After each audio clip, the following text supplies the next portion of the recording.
The desert trembled beneath their feet as the army advanced northward, a formation of countless small birds, طيرا أبابيل. Each bird carried 3 stones, stones of baked clay.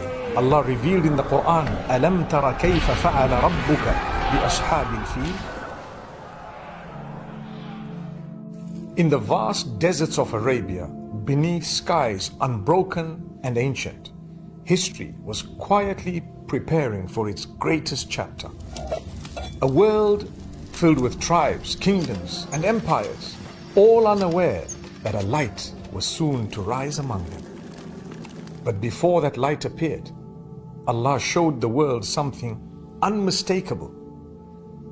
That power is not in armies, that might is not in numbers, and that His will reigns above all things. This is not merely a story of events. It is a reminder that Allah shapes history with purpose, with wisdom, and with mercy. So let's begin our journey. Not with the birth of the Prophet Muhammad, peace be upon him, but with the year Allah Himself protected His sacred house, the year of the elephant.